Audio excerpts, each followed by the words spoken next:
अस्सलामुअलैकुम my YouTube friends, welcome back to my channel. Hope कि आप लोग बिल्कुल ठीक ठाक है और आप सबकी दुआ से अल्हम्दुलिल्लाह मैं भी ठीक हूँ। और अल्लाह पाक से यही दुआ है कि आप लोग हमेशा सही सलामत रहे, खुश रहे अपने अपने घरों में, अपने फैमिली के साथ। आमीन सुम्मा आमीन। नमाज़ पढ़ा कीजिएगा, नमाज हम पर फ़र्ज़ है। अब बात करते हैं, थोड़ा सा मैं अपने बारे में बात करूँगी। कल से 2-3 दिन से एक्चुअली मेरी तबीयत थोड़ी सी ख़राब है। मुझे हेडेक हो रहा है, मेरा बीपी बहुत ज़्यादा हाई है। तो जैसे कि मैंने कल ही आप लोगों से कहा था कि सितारा यासीन को डिप्रेशन नहीं होगा कभी, ना हो सकता है। लेकिन हाँ, ज़रूर हम जो रिएक्शन वाले हैं और इसके सपोर्टर्स हैं, उनमें से जो लोग थोड़ा सा इमोशनल टाइप के हैं या जो ज़्यादा सेंटिमेंटल फूल है, उनको ज़रूर डिप्रेशन की बीमारी हो जाएगी इसके इन लोगों के पीछे बातें करते करते। तो शायद मेरे साथ भी वही हो रहा है। बीपी मेरा बहुत ज़्यादा हाई था, मेडिसिन ले रही हूँ लेकिन उसके ऊपर भी बीपी कंट्रोल नहीं है। तो आप सबसे दुआ की रिक्वेस्ट है कि मेरे लिए दुआ ज़रूर कीजिएगा। ऑलरेडी मैंने आप लोगों से कहा था कि मेरी तबीयत ठीक नहीं रहती है। अब ये बातें मैं कभी बोलती नहीं हूँ क्योंकि लोग इतने हार्टलेस और इतनी घटिया है कि इस बात पे भी बात ले आएंगे कि शायद सितारा यासीन के पीछे बातें करती हो तो इस वजह से तबीयत ख़राब है। तो नहीं, ऐसे बातें मत करो। अल्लाह का खौफ खाओ। अगर किसी के दिल में ये बात आए तो एडवांस बोल दूँ, कोई बीमार है तो उस टाइम पे ये बातें मत किया करो। सितारा यासीन के पीछे इसलिए हम लोग बोलते हैं, जब उसने शेव किया, जब बातें की, क्योंकि वो सारा एक्टिंग कर रही थी, दिख रहा था। बीमारी एक अलग चीज़ है और एक्टिंग करना एक अलग चीज़ है। और ये अल्लाह ताला की तरफ से होती है बीमारी, सेहत, ज़िंदगी, मौत, ये सब अल्लाह ताला की तरफ से होती है। हाँ, कोई वजह बनता है किसी की बुराई का, किसी की तकलीफ़ का, किसी की खुशी का, वो एक अलग चीज़ है। वसीला बनना एक अलग चीज़ है और बाकी चीज़ें एक अलग चीज़ है। तो ये प्लीज़ साइड में रखना। अब मेरी तबीयत ख़राब सुन के पता चले कि जो सितारा यासीन के सपोर्टर्स हैं वो भी देखते ही हैं मेरा, मुझे पता है। जब कमेंट्स करते हैं आके डर्टी डर्टी तो देखते होंगे। अब ये ना कह दे कि हाँ सितारा के पीछे बातें किया तो सितारा का बद्दुआ लग गया। खैर, मैं इन चीज़ों को बिलीव नहीं करती हूँ। जब तक मैं हक के रास्ते में हूँ, सच के रास्ते में हूँ, गलत बातें नहीं कर रही हूँ, मुझे इस चीज़ से कोई डर नहीं है। तो अब बात करते हैं दिलबर यासीन की। दिलबर यासीन का कल से ड्रामा चल रहा है कि मेरे पैसे ले लिए। सबसे पहले तो उन्होंने ये इल्ज़ाम लगाया पैसों का। तो पैसों की भी बात क्लियर हो गई थी कि नहीं, कोई पैसा ऐसा है नहीं देने वेने का। लेकिन वो बंदा मान नहीं रहा है। आज सुबह उसकी वीडियो अपलोड किया, उसमें क्या बोला उसने कि उसको धमकी दी जा रही है कि उसका चैनल बंद कर दिया जाएगा, उसको स्ट्राइक दिया जाएगा, ये होगा वो होगा। तो फ्रेंड्स, मैं एक बात कहना चाहती हूँ, मतलब यूट्यूब मतलब फिर तो किसी के लिए सेफ ही नहीं है, जिसका जब मर्जी उठ के किसी को भी स्ट्राइक दे देगा।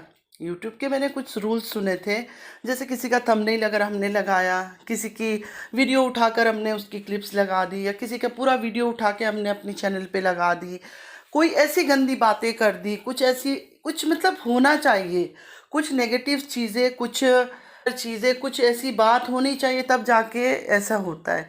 मैंने ये सब सुना था, मुझे नहीं पता था कि कोई कुछ ऐसी कुछ भी ना कर रहा हो, फिर भी जिसकी मर्जी है तो कोई भी आएगा और आके स्ट्राइक देके चैनल को बंद करवा देगा। तो आप में से किसी को अगर इस चीज़ का पता है तो ज़रूर मुझे थोड़ा सा, मुझे भी नॉलेज दीजिएगा। मुझे इतना नॉलेज नहीं है इन चीज़ों के बारे में। मैंने जो गाइडलाइंस में पढ़ा था, जो चीज़ें, थंबनेल का पढ़ा था और किसी की वीडियो लगाने का पढ़ा था, ये सब चीज़ें मैंने पढ़ी थी, बस वही। कॉपीराइट्स का भी मैंने देखा था, सॉन्ग्स वगैरह में किस तरह होता है, किसी के सॉन्ग्स लगा लो या कुछ हो उन चीज़ों में। लेकिन स्ट्राइक का भी ऐसा नहीं था। मैंने ये सुना था कि हाँ, चेक होती है, यूट्यूब पूरा चेक करता है चैनल को पूरी डिलीट करने से पहले। तो बाकी मुझे कुछ नहीं पता। तो दिलबर का ये रोना धोना तो बिल्कुल फजूल है। पहले तो सलमा ऐसी हरकतें करेगी नहीं। सलमा अगर ग्रीडी और लालची औरत होती तो वो डेली आगे ब्लॉगिंग करती, रो रो के करती, दिखाती, रोना धोना करती, बच्चों की सैड फेस दिखाती, बहुत कुछ करती, अपनी बेटियों को दिखाती। लेकिन उसने ऐसा कुछ नहीं किया। हमें दिख रहा है ना कौन क्या कर रहा है। जिस औरत के ऊपर इतनी जिल्लत के थप्पड़े पड़ रही है, वो डेली आती है, आके ब्लॉगिंग करके जाती है, लेकिन किसी की सवाल का जवाब नहीं देती है। नहीं, मैं किसी की सवाल का जवाब नहीं दूंगी। ये तो वही बात है कि चोरी करो और खामोशी से निकल जाओ, वो वाला रास्ता इसने पकड़ा है कि मैं आऊँगी, अपना मेरा तो डॉलर बनेगा, आऊँगी तो लोग व्यूज़ देंगे। सलमा को हालांकि काफ़ी लोग रिक्वेस्ट कर रहे हैं। कल लाइव पर आई थी, प्रोफेसर की लाइव पर आई थी, वहाँ भी काफ़ी लोगों ने बोला कि अपना नॉर्मल रूटीन से स्टार्ट कर दो। तो क्लियर उसने बोला कि अभी मेरी वो हालात नहीं है, मतलब माइंड मेरा सेट हो, मैं खुश हूँ, अच्छे मूड पे हो, तब मैं ये सब चीज़ें कर सकती हूँ। ऐसे में नहीं कर सकती हूँ फ़िलहाल। मतलब कोई इरादा नहीं है उसका कि रेगुलर आके वो यू ब्लॉगिंग करे, ये सब करें। दिखता है उसका। अगर वो लालची होती तो वो दूसरी की तरह रेगुलर वो शुरू कर देती। मतलब माशाल्लाह हार्ड वर्क कर रहा है ये।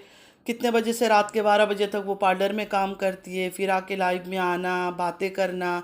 इसलिए उसका आना सामने ज़रूरी है फ्रेंड्स। काफ़ी लोग इसमें भी बातें कर रहे हैं, नेगेटिव बातें, कि उसका हस्बैंड उसको रोकता नहीं है, कैसे वो आती है। तो मैं उन लोगों से पूछना चाहती हूँ, जब सितारा साजिद को इतनी गालियाँ कराती थी, इतनी गंदी गंदी गालियाँ करवाती थी, हालांकि साजिद ने ऐसा कोई काम नहीं किया था, कोई ऐसा हराम काम नहीं किया था। शादी किया था जो इस्लाम में है, शादी जायज़ है, कोई हराम काम नहीं था। उस पर भी इतनी गालियाँ करने के बाद भी साजिद तो अभी कोई गंदी बात करना नहीं चाहती, वो पीछे पीछे उसका घूमता रहता था हर टाइम। उसने तो कभी इसको नहीं रोका, कभी कुछ नहीं बोला। तो यहाँ एक इंसान ने हराम काम किया है, एक इंसान ने जेड वाला गंदा गलाजत काम की है, तो वो अपनी बीवी को किस तरह रोक सकता है?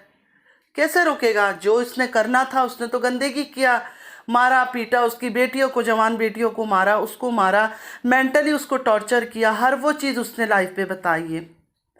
तो उसके बाद भी ये लोग चाहते हैं, इतने मतलब पत्थर दिल लोग हैं कि एक औरत को सपोर्ट करने के चक्कर में दूसरी का साथ कुछ भी हो जाए, नाइंसाफ़ी हो, वो तड़पे, बीमार हो, उसको किडनी में स्टोन है, ऊपर से प्रेग्नेंट है वो औरत, थोड़ी सी इनको तरस नहीं आती, इनको ये डर नहीं लगता कि ये बोलते हैं एक प्रेग्नेंट औरत जब होती है उससे हम हमारे में कहते हैं कि उससे दुआ करवाओ, उसकी दुआ कबूल होती है। तो वो इस हाल में है, ऊपर से उसके दिल से अगर किसी के लिए बद्दुआ निकल रही है, तो क्या लगता है इनको कि वो इंसान बच जाएगा? दिल से उसको अगर कोई तकलीफ़ दे रहा है, चोट पहुंचा रहा है, तो कभी नहीं बचेगी वो इंसान। और सितारा का दिख रहा है ना हमें, ये जो अंधे सपोर्टर्स हैं उनको भी पता है, उनको भी अच्छी तरह से पता है कि सितारा क्या चीज़ है, लेकिन पैसों की वजह से वो लोग चुप हैं, सब्सक्राइबर की वजह से वो लोग चुप हैं। लेकिन अल्लाह को क्या मुंह दिखाएंगे वो लोग कि एक मज़लूम औरत को साथ ना देकर हम लोगों ने उस औरत को साथ दिया, जिसने, जो इस्लाम में इतना बड़ा एक गुनाह का नाम है इसका, कि उसमें ये बोला जाता है अगर अनमैरिड आदमी औरत ये सब करे तो उनको पत्थर मार मार के मार दो। हम चीज़ हराम ही है।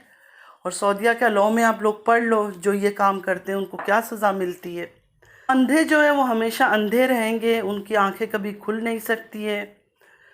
और दिलबर बाबर ये लोग फिर वापस वही सितारा, क्योंकि ये लोग जो है ना एक गैंग बन चुके हैं, एक दूसरे की राज, एक दूसरे की खराबियाँ छुपा कर, बोलते हैं ना इंसान वो गलत लोगों में फंस जाए ना फिर निकल नहीं सकता है, तो उनका भी वही हाल है कि निकल नहीं सकता। और सितारा उनको नहीं छोड़ने वाली है।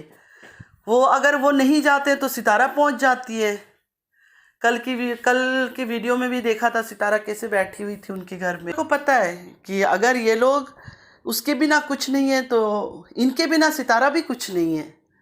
अकेले सितारा क्या करेगी? इनके साथ ही नाचती है, दिखाती है, ड्रामेबाजी करती है पाकिस्तान में। सऊदीया में जाके तो इसने घर बर्बाद किया बहन का, उसी बहन के साथ हंसना, बोलना, उठना, बैठना। कैसे ये लोग आमने सामने बैठ के खाना खाते थे असगर और ये, कैसे गाड़ी में जब भी ड्राइविंग सीट में वो बैठता था ये बिल्कुल बैक सीट में बैठती थी। अब ये बहुत सारी चीज़ें थी, छोटी छोटी चीज़ें जो अब पता चल रहा है। और इसने वीडियो हाइड करने से क्या होगा? इसने हाइड किया ना, सबने तो हाइड नहीं, सबने तो डिलीट नहीं किया ये सब वीडियो, या हाइड नहीं किया, बहुत सारे लोगों ने सेव किया है, डाउनलोड किया है, वो थोड़े थोड़े अब यूज़ कर रहे हैं। तो गुनहगार जितना भी गुनाह करे, कहना यही है कि एक ना एक दिन वो पकड़ा जाता ही है। अल्लाह छूट दे दे के जब पकड़ता है ना तो बहुत सख्त पकड़ता है। तो सितारा यासीन की पकड़ बहुत सख्त है। और सलमा को जो प्राइज़ देने आते हैं, जो मतलब वो कहते हैं ना कि माँ से बढ़ के ज़्यादा बड़े रिश्तेदार, बेटियों का सोचती, बेटियों का क्या होगा। बिल्कुल सही स्टेप लिया सलमा ने, बेटियां भी उसकी स्ट्रांग होंगी इन चीज़ों से, क्योंकि अल्लाह ताला ने भी कभी ये नहीं कहा कि तुम पर जुल्म हो और तुम बर्दाश्त करो। एक हद तक होती है बर्दाश्त, उस हद से बाहर नहीं हो सकता।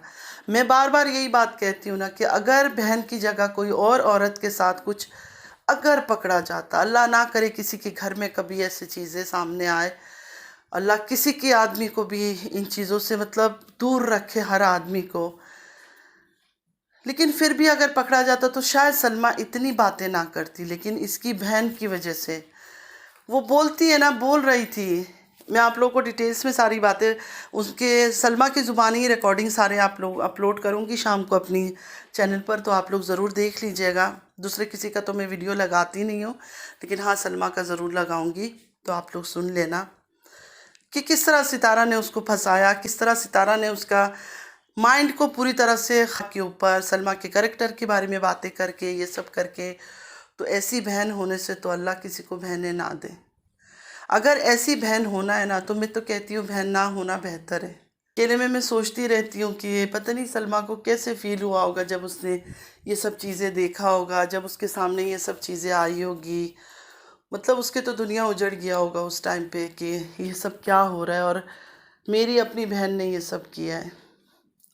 तो चलिए फ्रेंड्स, प्लीज़ अगर आप लोगों को मेरी वीडियो अच्छी लगती है तो लाइक, सब्सक्राइब और शेयर कीजिएगा फैमिली और फ्रेंड्स के साथ, और बेल आइकन को हिट करना मत भूलिएगा कि जब भी मैं कोई वीडियो अपलोड करूँ आप लोगों को नोटिफिकेशन मिलती रहे।